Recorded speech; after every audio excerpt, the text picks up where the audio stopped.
پیارے بچوں، امید ہے کہ اللہ تعالیٰ کے فضل و کرم سے آپ لوگ خیر و عافیت سے ہوں گے۔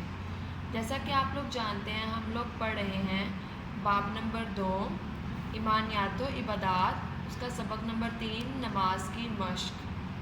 اس کا سوال نمبر 2 ہے، درست جواب کے گرد دائرہ لگائیے۔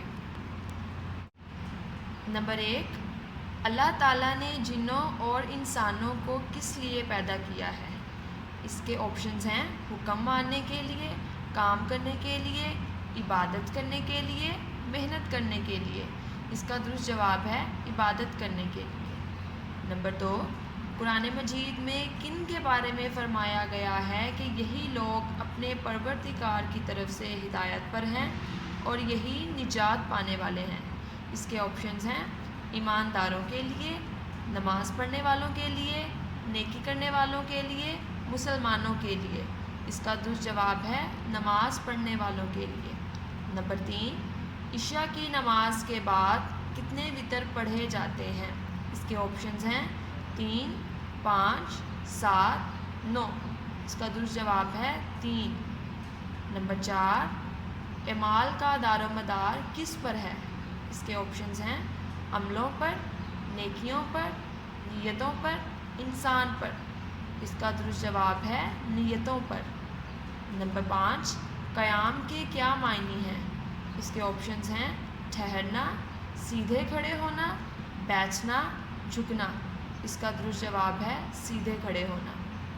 سوال نمبر 3 ہے، نماز کی اقسام لکھیے، یعنی کہ نماز میں ہم کیا کیا چیزیں پڑھتے ہیں؟ تو ہم نماز میں پڑھتے ہیں فرض، واجب، سنت، نفل۔ سوال نمبر 4، درست لفظ لکھ کر خالی جگہ پر کیجیے۔ نمبر 1، نماز تمام عبادتوں میں سب سے افضل عبادت ہے۔ نمبر 2، نماز اللہ تعالیٰ کے قریب ہونے کا ذریعہ ہے۔ نمبر 3، نماز ہدایت اور نجات کی طرف لے کر جاتی ہے۔ نمبر 4، ہر کام میں نماز کو بنیادی حیثیت حاصل ہے۔ نمبر 5، نماز انسان کے سیرت و کردار کو اسلام کے مطابق ڈھالتی ہے۔ نمبر 6، نماز کی دوسری اور آخری رکعت ختم کرنے سے پہلے نمازی 2 زانو ہو کر بیٹھتا ہے۔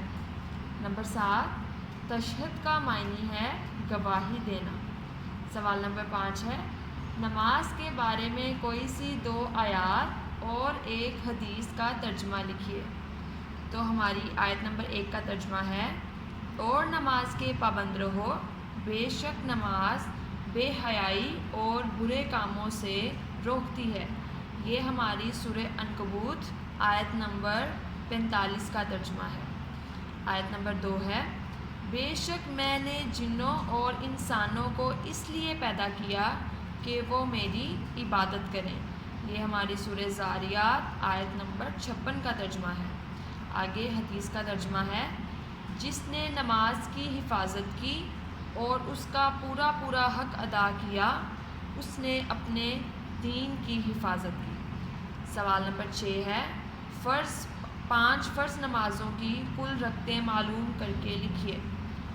فجر کی نماز کی کل رکعات ہیں 4، 2 سنت 2 فرض۔ ظہر کی نماز کی کل رکعات ہیں 12، 4 سنت 4 فرض، 2 سنت 2 نفل۔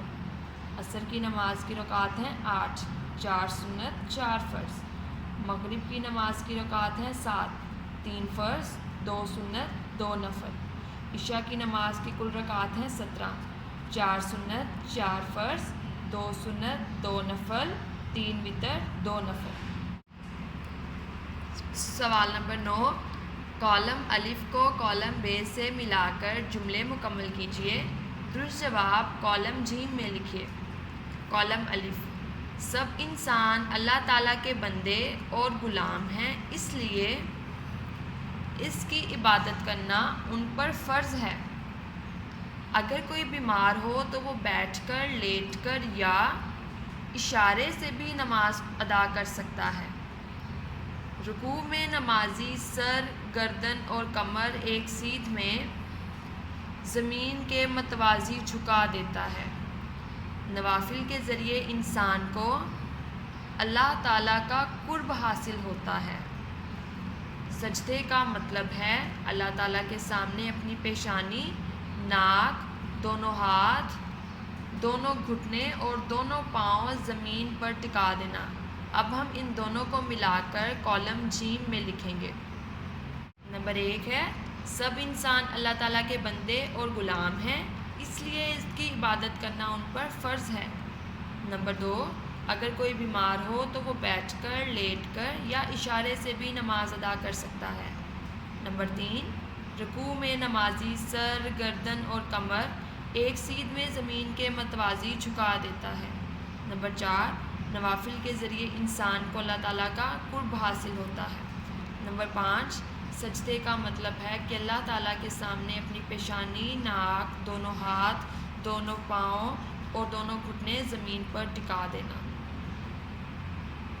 حضرت امام جعفر رحمۃ اللہ علیہ نے نماز کی ادائیگی کے بارے میں کیا فرمایا؟ حضرت امام جعفر صادق رحمۃ اللہ علیہ فرماتے ہیں کہ جو شخص یہ معلوم کرنا چاہتا ہے کہ اس کی نماز قبول ہوئی ہے یا نہیں، اسے دیکھنا چاہیے کہ اس کی نماز نے اسے برے کاموں سے کہاں تک باز رکھا۔ اگر نماز کی ادائیگی سے وہ برائیاں کرنے سے رک گیا تو اس کی نماز قبول ہو گئی۔ یعنی کہ ہم اپنی نماز ہماری قبول ہوئی ہے یا نہیں، ہم اس بات کا اندازہ یہاں سے لگا سکتے ہیں کہ ہم جو گناہ کرتے ہیں اگر ہم ان گناہوں کو دہرانے سے باز آ گئے ہیں تو اس کا مطلب ہے کہ اللہ تعالیٰ نے ہماری نماز بھی قبول فرما لی ہے۔ حضرت محمد صلی اللہ علیہ وآلہ وسلم نے نماز چرانے کا کیا مطلب بیان فرمایا ہے؟ حضرت محمد صلی اللہ علیہ وآلہ وسلم نے فرمایا کہ بدترین چور وہ ہے جو اپنی نماز چوری کرے۔ لوگوں نے پوچھا نماز کو چرانے کا کیا مطلب ہے؟ آپ صلی اللہ علیہ وآلہ وسلم نے فرمایا نماز کی چوری کا مطلب یہ ہے کہ رکوع اور سجود ٹھیک طریقے سے ادا نہ کیے جائیں، یعنی کہ اگر ہم نماز کو صحیح طریقے سے ادا نہ کریں، ہم رکوع اور سجدے کو خشوع و خضوع ہو کر صحیح طریقے سے ادا نہ کریں تو اس کو نماز کی چوری کہا جاتا ہے۔